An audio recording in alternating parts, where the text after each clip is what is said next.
What is going on, everyone? Supreme Kami here. So, in today's topic, because I have been seeing a lot of people asking me about my build specifically, and just asking like how, like, what kind of build, like some kind of build guide and whatnot. So, I think I would like to take this opportunity to just kind of explain or just go through a few points, tips, and tricks, or like what you should be focusing on a shop build, like some kind of places that you should be looking for, and all that, etc. So, to begin with, I'm gonna show off my build over here. You guys have probably seen it numerous times already. So here's my build over here. So for shot build specifically, and then melee, I'll probably do another separate video for the melee aspect of it. But melee, I'm not no expert in it, nor shot build, so I'm just kind of like try to bear me over here as I try to go along with things. From time to time, it might be a little bit more chaotic, just me going from places to places. So kind of follow me throughout possible, and then yeah. So for shot build specifically, the most important part of the build is probably, if not, it's gonna be the head over here. So as for my head, I'm not really gonna explain too much about it, but I'm just gonna click through quickly, show you guys all these traits over here. So all my traits over here are power, like shooting power boosted, and then E skill power boosting as well. And then I do have just one singular initial EXQ charge boosted. So other than that, those are pretty much all explanatory. So I'm gonna try to go through this also over here. You guys will see why. Like, look at this shot attack. Like with me, so for my specifically, I did subside bow strike freedom, like a strike freedom head as well, to get the maximum output, because you do get a full on 30.5% or just a 30%. Like same part already, you get a 30% regardless already. So that's why I subbed another additional strike freedom head to benefit from that. As for the rifle, I choose to use the ZZ Beam rifle. That was a build project, so I would say not a lot of people will have it, obviously, because this one is kind of like a pay. You can say it's a pay to get kind of ish over here, so that's why not a lot of people will have it. The shot attack over here is almost breaking into 1500 over here. So just with my head and the beam rifle alone, we are doing probably a quarter to a million of this over here. Obviously, there are a tons of other condition that kind of takes into place. So um, you obviously have the main build over here. And then we also have some other tools or some gears, skins, and then some upgrade frames that kind of take into condition as well. So if for my recommendation over here, I'm gonna encourage a lot of people, if possible, trying to focus on the skin, like trying to have the skin, like having to equip a skin to as a back of your mind. This is something to really to consider about, because I would say a lot of free to play player at the beginning will not have access to a lot of parts, so you guys may want to use the parts in the main build to begin with, or whatever. But why you want to skin it purposely? Because, for example, right, let's say you obviously want to have 3 EX skill as well. You want to have 3 EX skill, right? So for example, you're a non-skin user and, oh, I need to use some EX skill, so we can just kind of do that along over here, no problem, right? Do I have one more over here? No. So we can do this, right? So I think most people, like, starting at this game, think, all right, so we have the optimal setup over here, we have some EX skill, everything is kind of filled out over here. But if you take a look at my parts over here, we are actually missing 4 portrait. Those 4 portrait can be vital to your builds, because they can be utility for like power boosting, enemy EXQ, like power reduction, some initial skill charge, or just EXQ cooldown in general. So that's why it is best to use the skin, because you can maximize the number of portrait you can have if possible. So the maximum portrait you can attain or contain in a certain build is going to be 80 portrait in total. The second portrait is coming out of an alteration. So for my part specifically, when I'm going to give some recommendation, all of them do have alteration, so you guys can also get a benefit of the second portrait. It may not be like the best portrait you will ever have compared to mine over here, because these are all limited.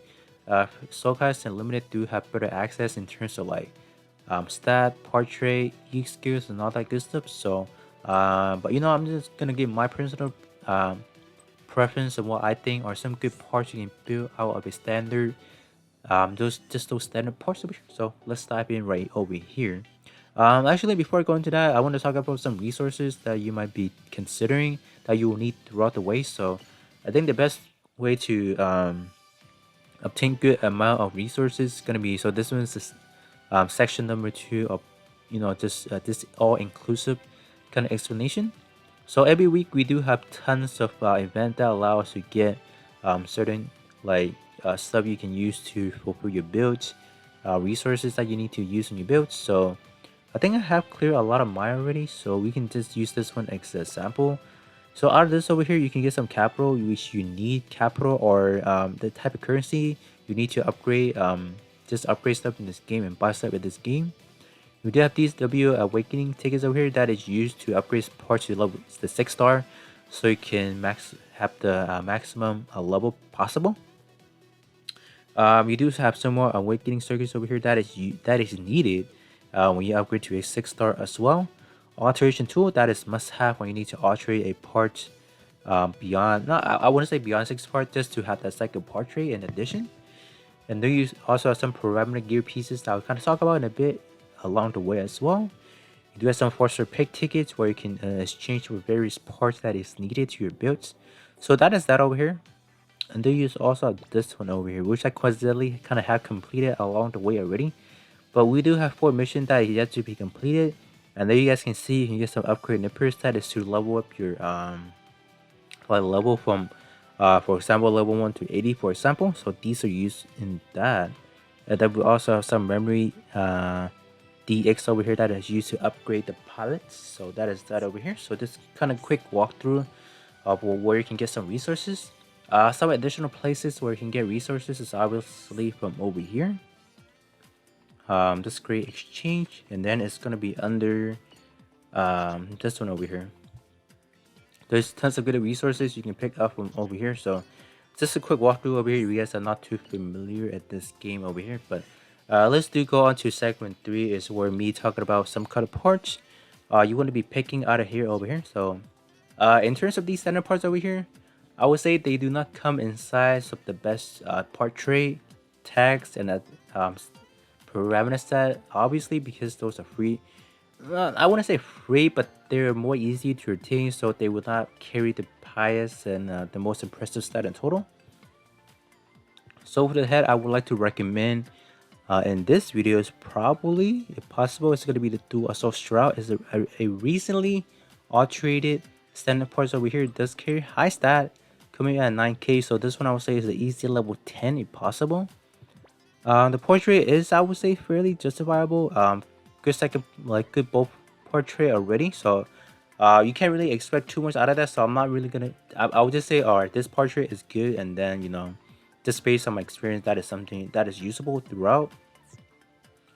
In terms of the war tag you want to be focused on, because the power differences between like a Sokai parts, Sokai is a little bit built compared to like a standard, is going to be significantly lower.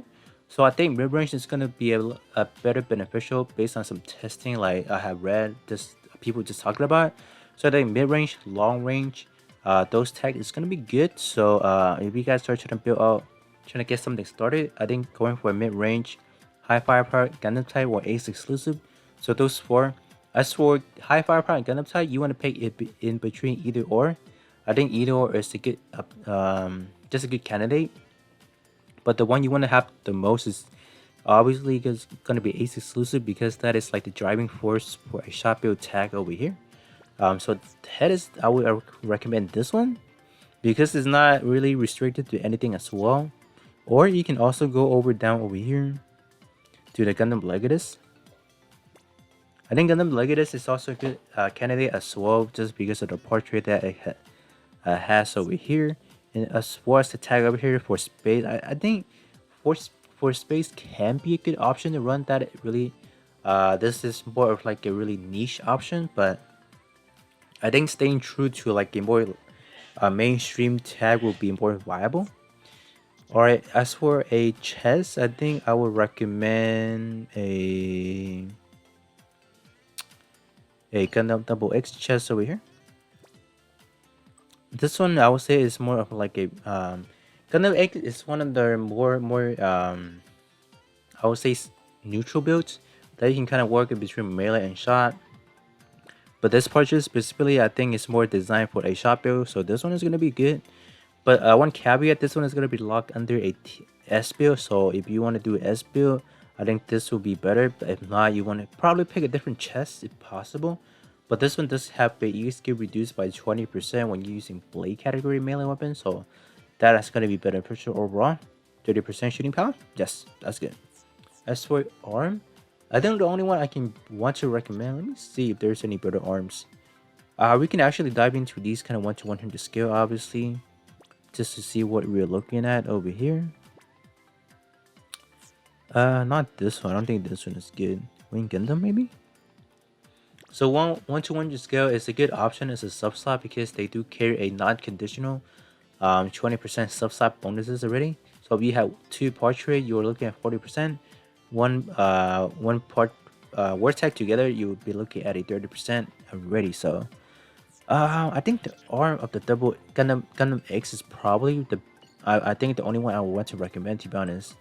Because you do have a when attacking your beam shooting power up by 35%, but the trait is gonna be on a more sad note over here. So I think this one is good for a sub slot, but for a main build, for the main slot, I think going with something like the dual soul Stroud.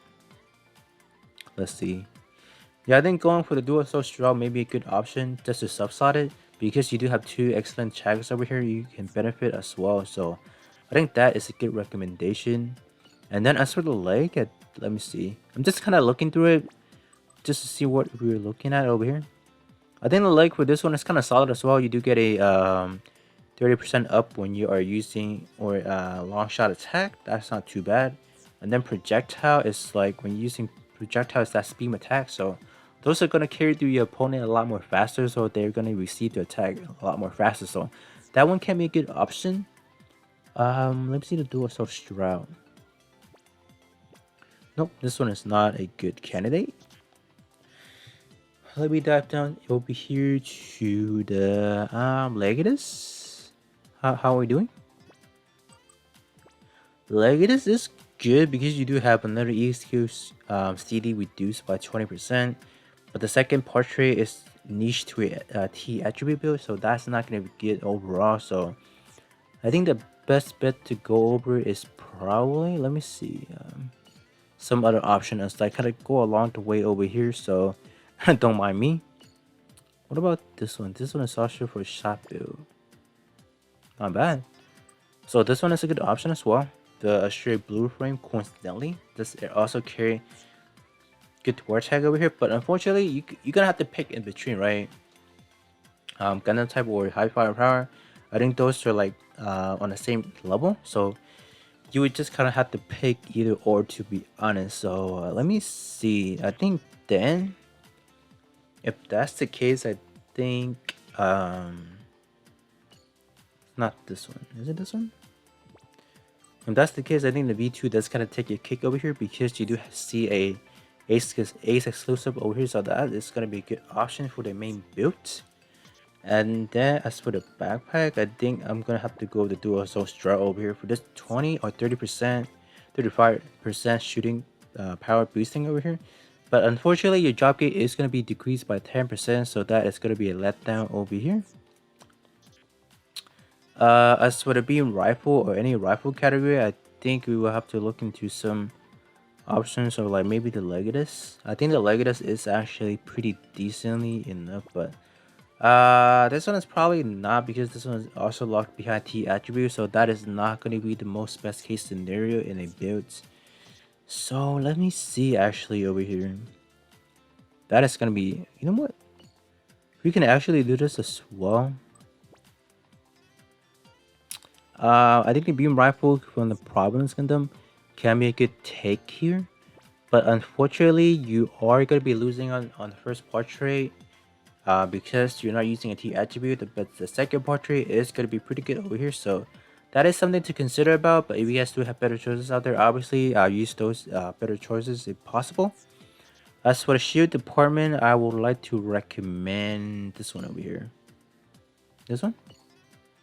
Reason being because of the trait over here. Mirrors and Gundam type, 2 perfectly good tags to using. And then as for the EXQ, these 2 EXQ are actually pretty powerful. Especially the second portrait. Because buff EXQ effects takes in a better multiplier. than for say shooting power or like EXQ power. So that is why I will recommend this one over here. Not bad. So I think those are the parts I would recommend. Like this is really niche our choices to recommend, but if you guys do have better parts, I will highly suggest you guys to use the parts you guys are using already. But this is just purely for people who are like I don't know which one they really use in like Shopee or whatnot, but those are my recommendations. So I do kind of have it built over here. I think for the beam saber I did recommend it, but this one we were looking at the B rifle from the Wing Gundam, the big 1 to 100 scale alteration. Reason being this because the second portrait does also have an EXQ power boosted by 35%, so I think that's why it's a good option as well. But this one is a launcher attack, so it's gonna be a conflict if you are gonna be using the straight blue frame shield over here. Alright, and then the last thing I would just like to quickly go over is gonna be all these effects over here. So if you guys are on this screen already, and then you guys have probably seen this one multiple times already, but a build cannot be completed without all these kind of accessory that just kind of boost it all the way through. So these are all gears that we currently have.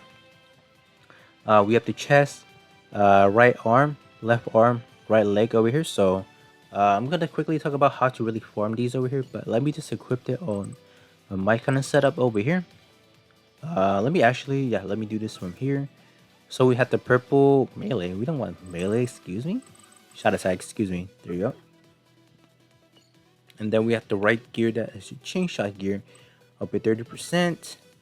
And then we have this one is the job gear over here. So we're gonna be using this one. And then last but not least, we will be using these three over here. So obviously we cannot really activate these over here because these two are more specific to the type of pilot you're using, and then this one is more specific to the war tag you are using currently. So that's why I say mid range is a good option. As for these two, like this gear over here, I have a separate video dedicated to how to do this one because it's a more in-depth of how to get it. So I'll have it linked in the description below, as well as this gear over here, how to get the relic gear. I also do have a separate video on those two specifically because those are a little bit more complex and do have a little bit more stuff to kind of go over. As for the chest and the right arm, I can just kind of go over it right over here. And then before I do kind of go over that, we have to consider about the frame upgrade as well, because this 15% over here, this 15% will get multiplied into these the gears over here. So when this takes into effect, it's not actually 2000, it's actually a little bit more higher of this 15%. So that is something to kind of consider over here. So how to get this over here is going to be this requirement over here. So the expert point is this: when you are doing missions over here, you will gradually attain this expert point over here, and then completion collected is the amount of collection you'll have. So this will kind of build up slowly, so don't be discouraged if you are like, oh my gosh, like am I ever going to complete some like all the way up to 230 collection? Obviously you will, but it will just take a little bit more time compared to person, right? So that is that over there. And then we will talk about how to get these two over here because I have not done like a separate video on those over here. Alright, so in getting the chest and the right arm, here's where you need to go. You need to go to the shop, and then under the blueprint, and then you want to go over to the gear tab over here. And then this is the one we're looking at over here. We are looking at the purple shot attack over here, raised by 20 or 2000 over here. So this one you're gonna need 3 of the blue gear, the blue shot attack gear over here. So you're gonna be going down over here, shot, and then you actually are also gonna need 5 of these of green type. So if you go over here to the green type, here it is. This is gonna be the 10,000. And then you're also gonna need 5 of these shot attack, the white one over here. So or the level 1, however you call it, this one over here. So in total, how many of these so let me click on these. So how many head scrap do you actually need? So I did a basic calculation already. You're gonna need in total of 1125. So that is how many scraps you are gonna be needing. And then the scraps can be obtained when you sell parts over here. Like I can just give you a quick example as I kind of sell some parts. So for example, if I'm selling these parts over here, if I sell these parts, you'll be able to see like over here. So 1 part per scrap, so it's gonna take a while. Like I said, this is more of like a progressive thing to do. It's not something you can do like, oh, let me try to do this in a day. No, this is more of like a thing you kind of have to do along the way. It's not something you can do in one sitting, obviously. So as for the arm, so there is currently not a purple edition of it. So the highest score you can go up to is the blue. You're gonna need 5 of the green, and then the green you are gonna be needing a 5 the white, and then as for the white you need 30 in total. So in a total calculation to get 1 gold pieces is gonna take approximately 750. So that is still quite a lot, but like I said, these things are a little bit more progressive to do. And then to be honest, you can actually kind of pick them up from the warfare event exchange over here. You can basically grab the first edition of it. You can, I mean, this one is only dedicated to the chest only, but you can kind of get the chest one over here, just kind of get started over there. And then as to get the 2000 one, it's going to take a little bit longer. So that is that over there, right? So I think this basically covers everything you need to know about a shop build. Obviously this video is not, I want to say is too in depth, because the parts I am recommending are not really the soul cards, the limited parts, because those are going to be depending on everyone's box. I can't really take into the consideration of everyone's box, right? Because everyone's box is kind of different. But that's why doing a starter part recommendation will be the best case scenario for everyone to kind of benefit into that. So with that being said, hopefully this video is kind of insightful to you all, and just kind of pay attention to what to really focus on and how to kind of maximize your build and all those little gimmicky stuff over there. So with that being said, hopefully you guys do enjoy this video, and then I will catch you guys all on the next one.